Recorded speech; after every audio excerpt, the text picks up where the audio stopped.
এই যে বছর 22-এর ছেলেটাকে দেখছেন বিছানায় শুয়ে ল্যাদ খাচ্ছে, নাম ওর রুদ্র। তবে পাড়ায় সবাই এক ডাকে চেনে, বিশ্ব কুঁড়ে। কারণ এ শুধু অলস নয়, অলসতার দর্শনও প্রচার করে। আজকে ইন্টারভিউ দিতে যাবি না? দেখ, আজ যা করা যায় সেটা কাল করলে ক্ষতি কি?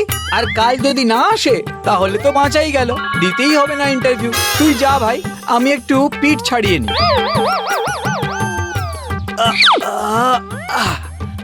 খিদে খিদে পাচ্ছে, কাল রাত থেকে খাওয়াই হয়নি কিছু। আচ্ছা মা সুখ। রুদ্রর মা মালতী দেবী লোকের বাড়ি বাসন মাজেন। সংসারে টাকার টান এখন এমন জায়গায় পৌঁছেছে যে অনেকদিন শুধু জল ভাত খেয়ে কাটাতে হয়েছে। দাদা, বলছি কি আজ একটু চাল আর ডাল ধার দিয়ে দিন না, আমি মিটিয়ে দেব। না না, ধার বাকিতে আমি আর কিচ্ছু দেব না। তোর ছেলেটাকে পারলে এইবার কিছু একটা করতে বল। আর কতদিন এরকম ভাবে চলবে?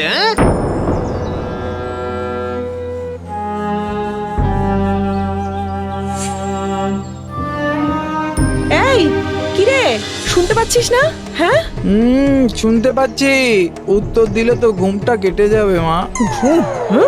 ঘুম? বলি তোর মা মুদি দোকানে অপমানিত হবে আর তুই ঘুমোবি পড়ে? শোন, আজ থেকে আমি নিয়ম করলাম, দিনে কিছু অন্তত কাজ না করলে খাবার পাবি না। তাহলে আমি কি করব? কেন, কাজ খুঁজবি? রুদ্র ফের পাশ ফিরে শুলো। মা, কাজ খুঁজতে গেলে তো বেরোতে হবে। হ্যাঁ, বেরোতে হবে। জীবনে এই প্রথম একটা ঠিক কথা বলেছিস। রুদ্রর মাথায় যেন বাজ ভেঙে পড়ল। খিদে এদিকে আবার মাথায় চড়ে বসেছে। সেই সন্ধেতে পেটের খিদে রুদ্রকে অবশেষে খাট ছাড়ালো। এতদিন বাদে বেরোনোর জন্য সারা এলাকার লোক রীতিমতো অবাক হলো, অপমান করতেও ছাড়লো না। কি অবস্থা! মা কেটে মরছে আর ছেলে কুঁড়ের বাচ্চা। হ্যাঁ, যা বলেছ, এইরকম ছেলে থাকার থেকে না থাকা ভালো। এই তোর কাজকর্ম কিছু নেই? সবাই এভাবে বলছে, কিন্তু কাজ পাবো কোথায়? ও দাদু, বলছি কাজ কোথায় পাবো জানো?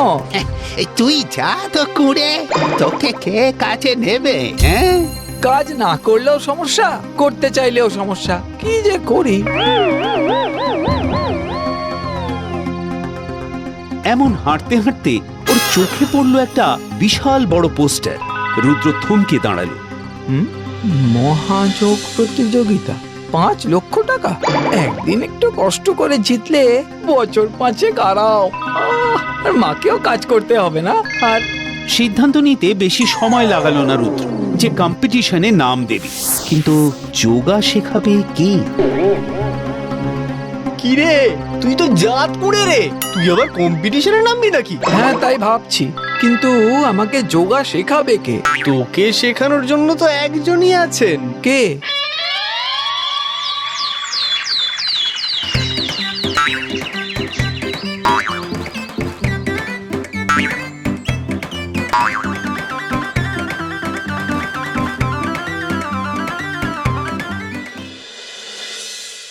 আচার্য ধ্যানশঙ্কর ছিলেন কড়া শৃঙ্খলা পরায়ণ মানুষ। তার যোগা সেন্টারে ঢুকতে না ঢুকতেই রুদ্র তো হাই উঠতে শুরু করে। হাই তুলবি তো তোল, কিন্তু এরকম ভাবে কেউ আওয়াজ করে তোলে, ব্যাস ধ্যানশঙ্করের ধ্যান যায় ভেঙে। কে তুমি আমার এখানে?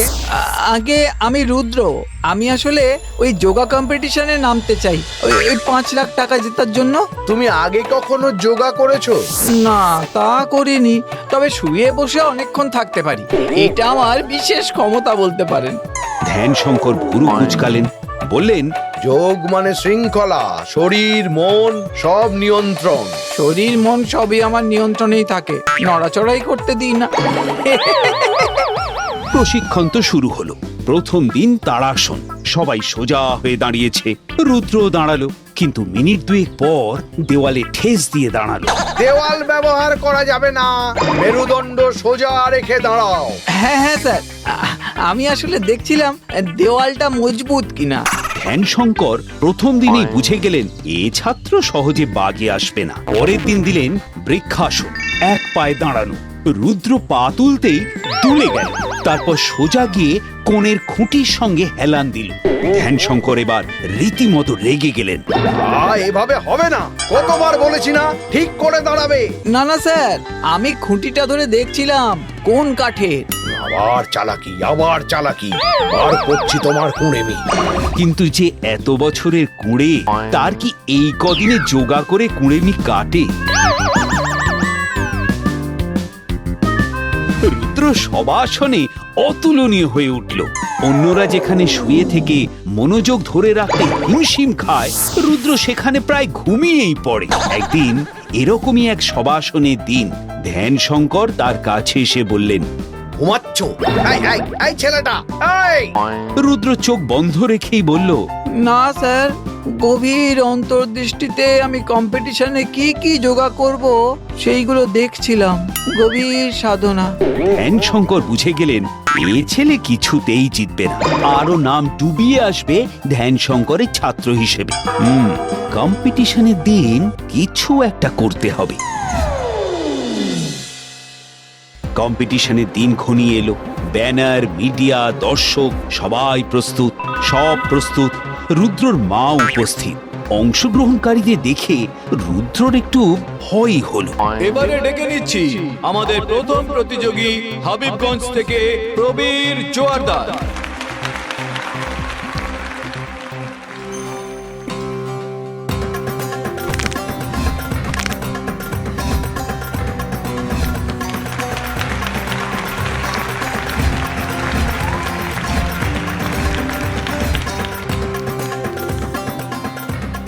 ধ্যানশঙ্কর রুদ্রকে পাশে ডাকেন, মুখে তার রহস্যময় হাসি।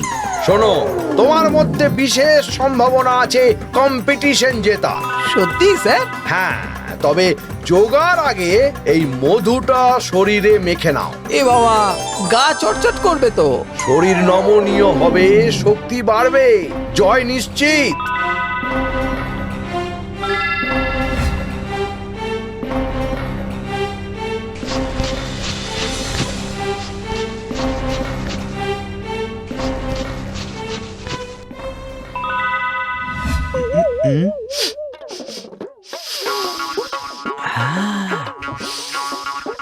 রুদ্র নাম ঘোষণা হলো, মঞ্চে উঠল। দর্শকদের সামনে দাঁড়াতেই তার হাই উঠল। প্রথম 30 সেকেন্ড সে শুধু হাই তুলল, কেউ কেউ তো হেসেই ফেলল।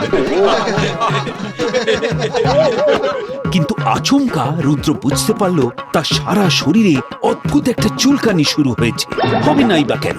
ধ্যানশঙ্কর যে মধুতে বিচুটির রস মিশিয়ে দিয়েছিলেন। প্রথমে হালকা, তারপর তীব্র, সব জায়গায় যেন সূচ ফোটানো হচ্ছে। বিভিন্ন ভঙ্গিতে চুলকাতে থাকলো পাগলের মতো। এর মধ্যেই কোথা থেকে এক ঝাঁক মৌমাছি উড়ে এসে রুদ্রর গায়ে বসতে শুরু করলো। রুদ্র প্রথমে চমকে গেল, তারপর একটা মৌমাছি তার গালে কামড় দিতেই সে লাফিয়ে উঠল। এক সেকেন্ড তার শরীর এমন ভাবে নড়ল যেন কেউ তাকে রিমোট দিয়ে নাড়াচ্ছে। হাত উপরে, তাড়াসন, সঙ্গে সঙ্গে নিচে ঝুঁকে উত্তানাসন, হঠাৎ পা দুটো ছড়িয়ে ত্রিকোণাসন। চুলকানি আর কামড়ের চোটে রুদ্র এক ভঙ্গি থেকে আরেক ভঙ্গিতে এমন গতিতে যাচ্ছে যেন ফাস্ট ফরওয়ার্ড করার যোগার ভিডিও চালিয়েছে কেউ। দ্রুততম গতিতে রুদ্র এক একটা আসন শেষ করছে। ক্যামেরা ঝলসে উঠছে, অ্যাঙ্কার চিৎকার করছে। অবিশ্বাস্য গতি, চোখের পলক পড়ার আগেই নতুন যোগাসন শুরু হয়ে যাচ্ছে। বিচুটি দিয়েছিলাম, ফাউতে মৌমাছিগুলো এসে যে এই খেল দেখাবে তা কি আমিও জানতাম। রুদ্র তখন পুরোপুরি নিয়ন্ত্রণ হারিয়ে ফেলেছে। মৌমাছির কামড় এড়াতে সে হাত ঘুরিয়ে, পা ছুঁড়ে, শরীর মুচড়ে এমন সব আসন করে ফেলছে যাও কখনো অনুশীলনই করেনি। মঞ্চে উপস্থিত বিচারকেরা হতবাক, কেউ হিসেব করতে পারছে না আসনের কতগুলো ভঙ্গি হয়ে গেল। সবচেয়ে কম সময়ে সবচেয়ে বেশি যোগাসন করা বিশ্ব রেকর্ড করলেন রুদ্র, যাকে সবাই এতদিন বিশ্ব কুঁড়ে বলে জানতো। রুদ্রকে 5 লাখ টাকা চেক দিতে গেলে ও পড়ি কি মরি করে দিল দৌড়। মা হাত বাড়িয়ে নিল চেক, আর রুদ্র এমন দৌড় দিল যাও জীবনে দেয়নি।